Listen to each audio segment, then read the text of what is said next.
2014. This was the year I decided to take a break from university and go on a solo travel adventure to the United States. I mean, it wasn't exactly a solo travel adventure.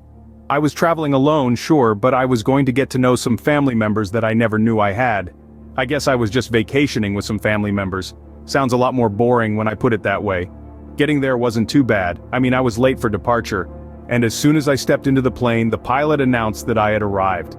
I was expecting a lot of scowls and yelling, but to my surprise, the passengers greeted me with a standing ovation. I felt like a superstar. Though, I digress. Upon landing at the airport, I got in a taxi and gave the driver my family's address in Baltimore. Roughly 20 minutes later, I arrived to my family's home. I was taken aback by how big houses in the United States were, the kind in which most British kids dreamed of growing up. My family were already waiting outside. I was taken in by Max. Max was my brother-in-law's brother, and was tasked to look after me whilst I was there. Max introduced me to everyone. It was a large family, too many to name, but I will never forget Dahlia. Dahlia stood out. Dahlia was in her mid-30s and came across quite cold. While everyone else made me feel welcomed, Dahlia seemed rather spiteful and annoyed that I was there. I figured she too must have been on the plane getting here. That would have explained the hostility towards me. I tried not to think too much of it, and after a colossal burger, the portion sizes there were huge, and some Twinkies, I couldn't care less. Later that day, my aunt wanted to get me settled in, and so she showed me to the room I would be sleeping in. The house felt very inviting and warm, but as soon as I reached my room, I noticed it felt out of place, like it didn't belong there. I don't just mean the lack of color and maintenance, but the aura of the room, it seemed different. I was about to take a step into the room when suddenly my aunt pulled me back out. She was reluctant to enter the room, and before I could say a word, she put her hands on my cheeks, looked me dead in the eyes, and whispered, "May the Lord protect you here." That definitely took me by surprise, and I would be lying if I said I wasn't creeped out. But, again, I told myself I was here for a good time, and so I brushed the creepy feelings aside and went inside. I unpacked my suitcase, had a shower, and then changed my clothes. I spent the rest of the night in bed on my phone, talking to my family back home. The Wi-Fi wasn't the greatest, so after a while I decided to call it a night and get some sleep. I slept for a few hours until I suddenly awoke, gasping for air. It felt as if my lungs were being crushed, and it took several minutes of deep breathing before I felt okay. I had never experienced something like that before, but I put it down to possible jet lag and being away from home. I tried going back to sleep, but I noticed an unusual smell, and couldn't quite shake the feeling that I was being watched.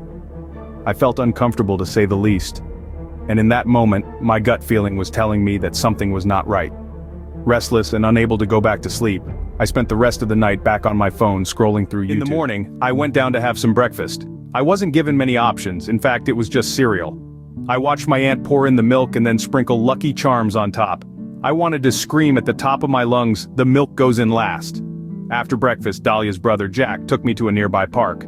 The park was serene, a perfect place to relax and unwind after a bizarre night.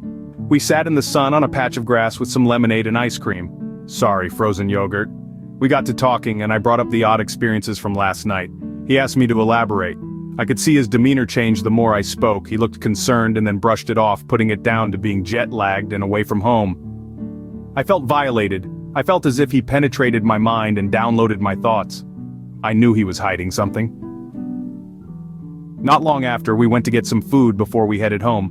I was exhausted, and as soon as I got home I went up to my room to take a nap. The closer I got to my room, the more I could feel my body stiffen. It felt as if my body was preventing me from going there. But I had a long day and I didn't have a great night, so I dragged myself to my room to get some rest. As soon as I stepped inside, I felt my heartbeat racing, my lungs collapsing and blood run down my nose. I tried taking deep breaths, but this time it didn't work. I collapsed. I couldn't tell you how long I was out, but I remember waking up to my aunt throwing water on me and reciting passages from the Bible. I didn't want to be there anymore.